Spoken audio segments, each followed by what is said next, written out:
शमी शम्यते पापम शमी शत्रु विनाशिनी। Hello friends, welcome to Divya's green fingers. आज के इस वीडियो में मैं बात कर रही हूँ एक बहुत ही पवित्र देवीय पौधे की, जिसका की नाम है शमी। शमी का पौधा भारत के मध्य प्रदेश, राजस्थान तथा गुजरात एरिया में पाया जाता है। खेजड़ी के नाम से भी इस पौधे को जाना जाता है और यह पौधा अत्यंत शुभ माना जाता है। यह शनिदेव का पौधे के रूप में जाना जाता है। इसके अलावा शमी के पत्र को भगवान शिव को चढ़ाया जाता है और ये अत्यंत शुभ माने जाते हैं। शमी का पौधा आप भी अपने घर में बहुत आसानी से लगा सकते हैं, गमले में भी लगा सकते हैं। इसके अलावा अगर आपके घर में ज़मीन है तो बहुत आसानी से लगा सकते हैं। लेकिन शमी के बारे में ये कहा जाता है कि शमी की पहचान करना बहुत मुश्किल है और शमी चूँकि एक देवीय पौधा है तो इसे किस कोण में लगाएं हम, जिससे कि हमें अत्यधिक लाभ प्राप्त हो सके। तो आज के इस वीडियो में मैं आपको शमी की केयर के बारे में पूरी जानकारी दूंगी और इसके अलावा आप शमी को पहचानें कैसे और साथ ही साथ आपको इसको किस कोण में रखें जिससे कि आपको अधिकतम लाभ की प्राप्ति हो सके और इच्छित फल मिल सके। तो शमी की केयर से रिलेटेड और अन्य जानकारियों के लिए जुड़े रहिए आप इस वीडियो के अंत तक मेरे साथ। तो जहाँ तक पॉट साइज़ की बात करते हैं हम शमी को, तो शमी के पौधे को करीबन 8 से 10 इंच के पॉट में हम आसानी से लगा सकते हैं।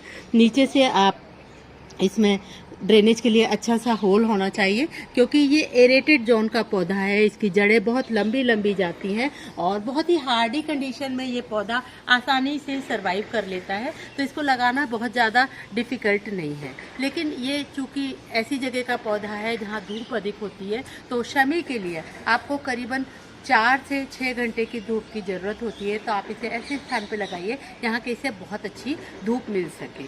और धूप के साथ साथ इसको जो मिट्टी चाहिए होती है वो बहुत वेल ड्रेन्ड चाहिए होती है। तो एक हिस्सा आप गार्डन सॉइल ले लीजिएगा, एक हिस्से से 1.5 हिस्सा आप रिवर सैंड लीजिएगा और इसके अलावा एक हिस्सा आप इसमें कोई भी कंपोस्ट ले सकते हैं। क्योंकि ये शुभ पौधा है तो आप रिकमेंडेड होता है कि आप इसमें गोबर खाद मिला लीजिएगा तो ज़्यादा अच्छा माना जाता है। शमी का पौधा बहुत अधिक शुद्ध माना जाता है और ये शनि के दोषों को दूर करता है। लेकिन शमी के पौधे के साथ साथ हम एक और वास्तु अनुरूप पौधा जो कि तुलसी का पौधा है, अगर साथ में लगाएं तो बहुत अच्छा माना जाता है। तो आप चाहें तो इसमें साथ में छोटे छोटे पौधे बाजार में शमी तुलसी के भी मिल जाते हैं, आप उन्हें लगा सकते हैं। और नहीं तो तुलसी की मंजरी भी आप इसमें डाल देंगे तो वो ऑटोमेटिकली पौधे लग जाएंगे। फिलहाल मेरे प्लांट में लगा हुआ नहीं है, लेकिन तुलसी का पौधा मैं शमी के पौधे के साथ हमेशा रखती हूँ। तो तुलसी और शमी का एक कॉम्बिनेशन वास्तु के हिसाब से बहुत अच्छा माना जाता है।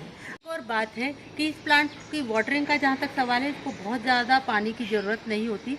पत्तियाँ छोटी छोटी होती हैं और पत्तियाँ बहुत छोटी छोटी बारीक सुई जैसी पत्तियाँ होती हैं, तो इनमें वाटर लॉस बहुत कम होता है। और ओवर वाटरिंग अगर इस प्लांट में हो जाए तो पत्तियाँ झड़ जाती हैं। तो पानी आप तभी दें जब मिट्टी की 2-3 इंच की सतह सूख जाए। बहुत ज़्यादा पानी की इसे ज़रूरत नहीं है। वैसे भी ये एरिड जोन का प्लांट है, रेगिस्तानी मरुथल का प्लांट है, तो ये वैसे भी बहुत हार्डी रहता है और ड्रॉट कंडीशन में भी ये अच्छे से सर्वाइव कर जाता है। जहाँ तक इस प्लांट को फर्टिलाइज करने का सवाल है, ये स्लो ग्रोइंग प्लांट है तो इसे बार बार आपको फर्टिलाइज करने की ज़रूरत नहीं होती और ये बहुत ही हार्डी और हार्श कंडीशन में बहुत आसानी से सर्वाइव कर जाता है। तो आप इसे साल में एक बार करीबन सितंबर अक्टूबर में जब सारे पौधों में मैं खाद देती हूँ तभी मैं इसमें खाद देती हूँ एक बार, और कभी कभी फरवरी में एक आध बुट्टी खाद दे देते हैं। तो इसके लिए मोर देन इनफ होता है। चूँकि ये स्लो ग्रोइंग प्लांट है तो बार बार रिपोर्ट भी नहीं करना पड़ता। 2 साल में आप इसे एक बार रिपोर्ट कर दीजिएगा, ये प्लांट बहुत अच्छे से थ्राइव करेगा। फर्टिलाइज़र की एक और बात है, क्योंकि ये पत्तियों वाला पौधा है तो इसमें हम अगर नाइट्रोजन रिच फर्टिलाइज़र देते हैं तो बहुत अच्छा सा होता है और पत्तियाँ बहुत अच्छे से निकलती है।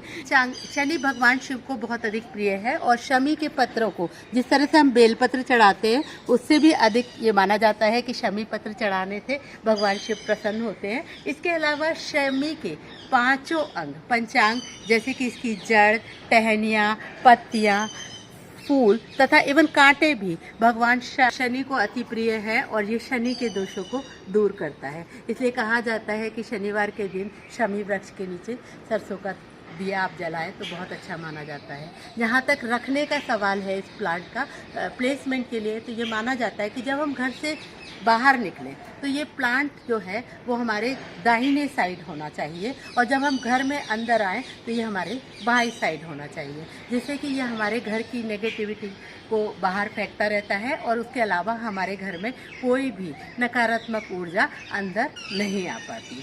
चूँकि इस प्लांट को धूप अधिक पसंद है, तो अगर आप टेरेस वगैरह पे लगा रहे हैं तो पूर्व दिशा में लगा सकते हैं, जिससे कि इसे बहुत अच्छे से धूप मिल सके। तो ये आप ध्यान रख सकते हैं। जहाँ तक पेस्ट अटैक का सवाल है, ये बहुत हार्डी प्लांट है, और मैंने अपने शमी प्लांट में आज तक कोई पेस्ट अटैक देखा नहीं है। लेकिन जैसे कि रेगुलर बेसिस पे मैं अपने सभी पौधों में नीम ऑयल का स्प्रे करती हूँ, तो मैं इसमें भी नीम ऑयल का स्प्रे कर देती हूँ। वैसे इसमें इस तरह की समस्या नहीं पाई जाती है। अब सवाल आता है कि शमी की हम पहचान किस तरीके से करें। तो शमी की पहचान करने के लिए ये होता है कि जो रियल शमी माना जाता है उसमें ये देखिएगा आप, इस तरह के छोटे छोटे कांटे होते हैं, और ये साइड बाई साइड होते हैं, पत्तियों के नीचे से ये निकलते हैं। शमी वृक्ष का बहुत अधिक महत्व है। अगर आप गूगल करेंगे तो आपको शमी और मदार की स्टोरी भी पढ़ने मिल जाएगी।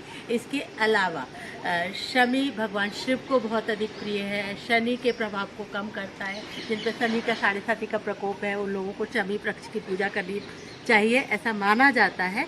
लेकिन शमी वृक्ष की पहचान हम किस तरीके से करें कि कौन सा शमी वृक्ष असली है, तो इसके लिए ये होता है कि शमी के पत्ते अल्टरनेट और बाइपिनेटली कॉम्पाउंड होते हैं। हर पत्र के उगम स्थल पर एक उपपत्र होता है। असली और नकली शमी के बीच में पहचान करना थोड़ा डिफिकल्ट है, क्योंकि ये दोनों वृक्ष काफी हद तक लगभग एक समान दिखते हैं। लेकिन इसकी पहचान का जो सबसे सटीक तरीका ये है कि असली शमी, जिसे कि हम प्रोसोपिस सिनेरेरिया कहते हैं, उसके फूल सिंगल कलर के क्रीमिश येलो कलर के आते हैं, और जो दूसरा शमी होता है उसे वीर तरु के नाम से भी जानते हैं, और उसके जो फूल होते हैं वो बाय कलर के होते हैं, गुलाबी और पीले कलर के होते हैं। तो आप फूलों के द्वारा इन्हें पहचान सकते हैं। लेकिन ये जरूरी नहीं होता कि जब हम नर्सरी में पौधा खरीदने के लिए जाए तो उसमें फूल लगे ही हुए हों। तो इस प्रकार से इनकी पहचान थोड़ी सी डिफिकल्ट होती है, लेकिन फूलों के द्वारा इन्हें सटीक तरीके से पहचाना जा सकता है। ये आस्था और विश्वास की बात है कि अगर आप विश्वास के साथ पूछते हैं तो निश्चित रूप से आपको परिणाम सुखद प्राप्त होते हैं। तो फ्रेंड्स, आई होप आपको मेरी शमी के बारे में दी गई जानकारी पसंद आई होगी।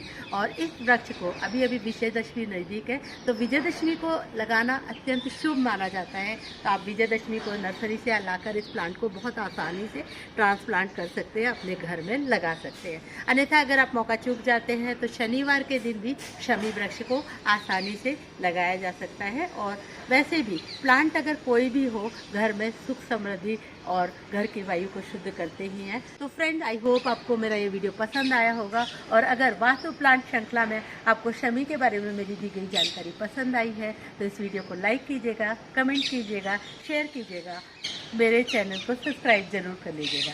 And a big thank you for watching this video till the end. Happy gardening.